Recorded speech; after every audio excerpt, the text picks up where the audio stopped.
I was standing in the courtroom when the judge read the sentence 3 years in state, prison for theft, possession, and distribution of controlled substances, my roommate. Amber turned around, her face twisted with rage, and screamed, "This is your fault, you ruined my life." Over some pills, the bailiff stepped forward, but I stayed calm. I looked at her. This girl. I'd trusted this girl. I'd let into my home this girl who'd stolen the medication keeping me alive and sold it to strangers, and I said quietly, "You ruined your own life when you decided my health was worth less than your drug money." The judge banged his gavel, "Take her away," and as they led Amber out in handcuffs still, screaming that I was a snitch, that I'd regret this, I felt nothing but relief, because 3 months ago I'd been too sick to get out of bed, wondering why my medication wasn't working, wondering if I was dying. And the whole time it was her stealing my pills, replacing them with Tylenol, and gambling with my life. So when the detective told me she could face serious time, I didn't hesitate. I said, "Good," throw the book at her. "My name is Lily. I'm 27 years old, and I have a chronic autoimmune disease called lupus. It's invisible most days. People look at me and think I'm fine, but my body is constantly attacking itself, and without my medication, I can't function. I take immunosuppressants, steroids, pain medication, all carefully prescribed and monitored by my doctor. When I moved to a new city 2 years ago for work, I needed a roommate. To split rent, I posted an ad, and Amber responded. She seemed perfect, same age, worked as a dental hygienist, had good references. We met for coffee and clicked immediately.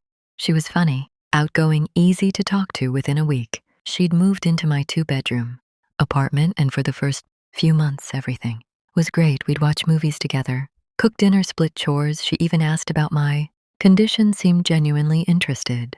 "How are you feeling today?" she'd ask. "Do you need anything from the store?" I thought I'd found not just a roommate, but a friend. I was wrong. It started small things I didn't notice right away. I keep my medication in a lockbox in my bathroom because some of it's controlled substances.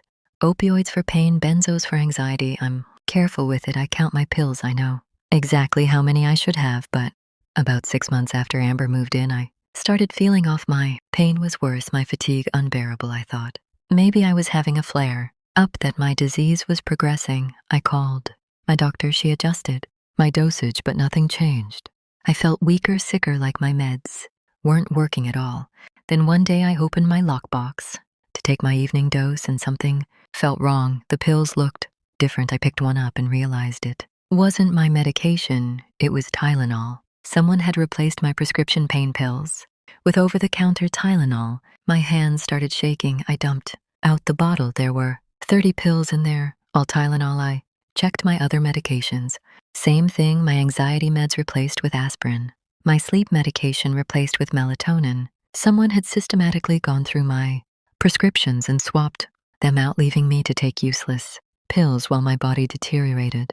I sat on the bathroom floor trying not to panic. Who would do this? I lived alone with Amber. No one else had access to my apartment. I thought about the lockbox. I kept the key on my keychain, but I'd left my keys on the kitchen counter plenty of times when I showered. When I slept, Amber could have easily made a copy. I felt sick, not just physically but emotionally. Betrayed, violated. The idea that someone I trusted had been stealing my medication while watching me suffer was too horrible to process, but I couldn't confront her yet. I needed proof. So I did 2 things. First, I called my doctor and explained what happened. She was horrified.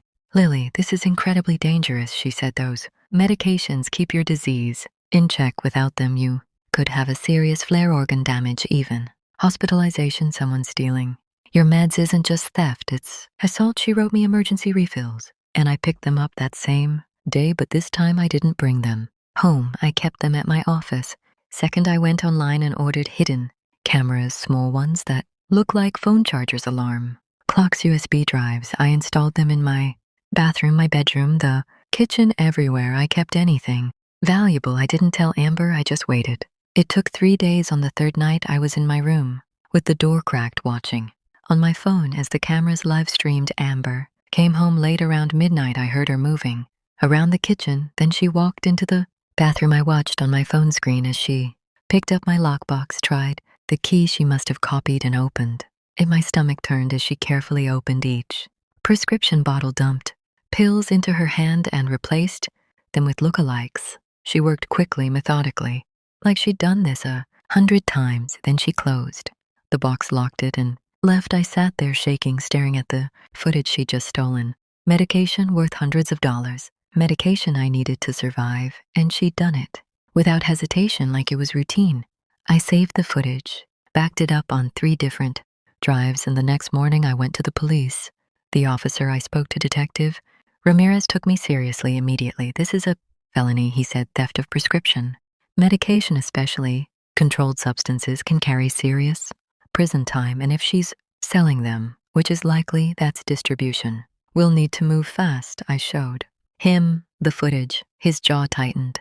"We'll get a warrant," he said. "In the meantime, don't let her know you're on to her." I went home that day and acted normal. Amber asked how I was feeling, and I smiled and said, "Better, thanks." She smiled back like she cared, like she hadn't spent months poisoning me with fake pills. 2 days later, police executed a search warrant on our apartment. I was at work when it happened. Amber called me hysterical. "Lily, the cops are here. They're tearing apart my room. They're saying I stole something. I don't know what's happening." I said calmly, "I know what's happening, Amber. I know. You've been stealing my medication. I have video evidence." She went silent. Then she started crying. No, Lily, you don't understand. I was going to tell you I needed money. I made a mistake. Please don't do this." I hung up. When I got home, the apartment was a crime scene. Yellow tape, evidence bags, officers everywhere. Detective Ramirez met me at the door. "We found over 200 pills in her room," he said. "Oxycodone, Xanax, Adderall. Some were yours based on the prescription labels, some were from other sources. We also found cash, scales, and text messages indicating she's been selling them. This isn't just personal theft. She's been dealing." I felt dizzy. 200 pills she'd been stealing from me for months, maybe longer, and selling them to God knows who, putting people at risk, destroying my health for profit. Ramirez continued, "She's being charged with theft of controlled substances, possession with intent to distribute, and elder abuse." "Wait," what I said. "Elder abuse? You're disabled," he explained. "In California, stealing medication from someone with a documented disability qualifies as elder abuse or dependent adult abuse. It's a sentencing enhancement. She's looking at serious time." I nodded. "Good, she should be." Amber made bail that night. Her parents flew in, paid it. She moved out immediately, but the damage was done. The evidence was overwhelming. My video footage, the pills found in her room, the text messages where she bragged about having access to, quote, "good stuff," unquote, her phone records showing she'd been meeting buyers, my medical records proving I'd been deteriorating while my meds were being stolen. Her lawyer tried to negotiate a plea deal. Amber would plead guilty to simple theft, do probation, pay restitution, but the DA refused. "This isn't shoplifting," he said. "She systematically stole life-saving medication from a disabled woman and sold it for profit. She endangered her roommate's life and contributed to the opioid crisis. We're pursuing maximum charges." I was asked if I wanted to give a victim impact statement. I said yes. The trial lasted 2 weeks. Amber's defense tried to paint her as a struggling young woman who made a mistake, who was addicted herself and needed help, not prison.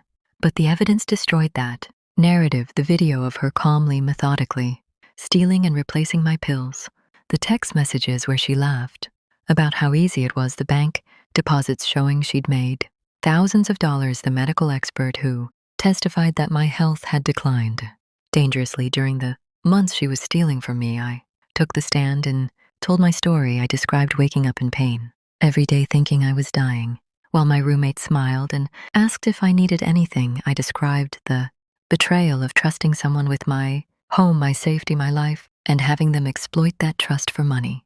I looked at Amber sitting at the defense table and said she didn't just steal pills. She stole my health, my security, my ability to trust anyone, and she did it without a second thought. The jury deliberated for 4 hours, guilty on all counts. Sentencing came 2 months later. I sat in the front row as the judge reviewed the case. The prosecutor asked for the maximum 5 years. The defense begged for leniency. Amber cried, said she was sorry, that she'd made terrible choices, that she wanted to make amends. The judge looked at her for a long moment, then said, "Ms. Carter, you violated a position of trust. You exploited a vulnerable person for financial gain. You endangered her life and you contributed to a public health crisis. This court has no sympathy for your situation. You made a choice every single time you stole those pills, and now you'll face the consequences. 3 years in state prison followed by 2 years of supervised probation, and you're ordered to pay $50,000 in